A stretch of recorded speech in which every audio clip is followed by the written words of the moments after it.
Number 10 on the list is Castlevania. So not only did this game for sure make the top 10 list, but the soundtrack for this game is probably in my top 5 favorites for NES that I've heard so far. Everything from the presentation to the weapons that you get in this game is pretty damn awesome, and this game is a pretty solid entry to be on this list. Number 9 is Ninja Gaiden 2. This game pretty much took everything that Ninja Gaiden 1 did and made it 10 times more awesome. This is probably also the hardest game on this list, and it's quite frustrating, which is kind of why it's so low, but it's still a very solid game with great controls, music, and graphics, and I highly recommend this to people if you haven't played it and like a challenge. Number 8 on this list is RC Pro-Am. This game is arcade-style RC racing at its best. The difficulty is just right in this one, and it's pretty fast-paced and to the point. You jump from race to upgrade screen to race to upgrade screen pretty quickly, so you kind of just cruise right through this game. I say pop this one in for sure if you just want to have a little bit of mindless fun. Number 7 is Adventures of Lolo 2 and 1, actually. It's a tie for that one because they're pretty much the same game. It's a very fun puzzle adventure game, and I put the two together on the list because they're pretty similar. Definitely one of the best puzzle platformers on the system. The only reason that this game isn't higher on this list is because once you've learned all the puzzles, there really isn't much else to do in this game. Number 6 is Mike Tyson's Punchout. This is probably one of the best sports games I have ever played. When it comes to sports games, I like things that are not too realistic, but things that kind of take sports and throw them to the extreme, and Mike Tyson's Punch-Out is exactly that. You play as Little Mac, and you have to fight all of these huge other boxers, and all of these characters have so much life to them. The controls in this game are very tight and responsive, and the actual punching and dodging feel really good when you get them down for timing. It's a very satisfying game, and even when you lose, you get passwords pretty often, so even if you want to give up for the day, you can come back the next day and use your password to start off pretty much on the circuit right where you left off. Number 5 on the list is Life Force, and so far this is my favorite shooter for NES. It's also the only shooter to make this list.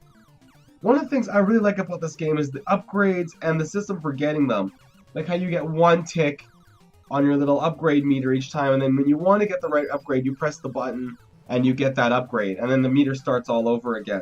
It's kind of a really neat idea, and I have to say overall that this game is a must-have if you like shooters for NES. Number 4 is Gremlins 2. So here's a game where my opinion kind of overweighs the quality of the game. I know that this probably isn't the best game, and there might be other ones that might be a little better to be in the top 10, but the presentation and music for this game has pretty much won me over. And I do love the variety that they have for each level, how you get different weapons and can upgrade them in different ways. And I also find myself playing this one every now and then. It's a very good game for the system, and probably one of the few games that are good based off of a movie. Number 3 is Crystallus. Out of all the action-adventure games, this is the only one to make my list as well. There's almost nothing I don't like about this game. Everything from the controls, the music, to how you can charge up your weapon is great. The only gripe I have with this game at all is some of the puzzles are a little bit hard to figure out if you don't have any kind of instructions. But gameplay-wise, this game is really solid, and even with those slight puzzle problems, when you do figure them out, you do feel quite satisfied.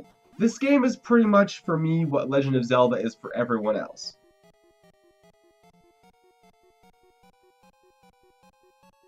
Number 2 on the list is Batman. Now, Batman is the second NES game I ever got.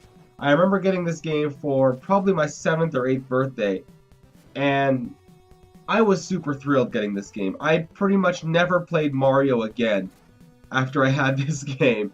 Everything from the music, to how the sound effects work, to the difficulty, which isn't too bad but gets really hard at the very end.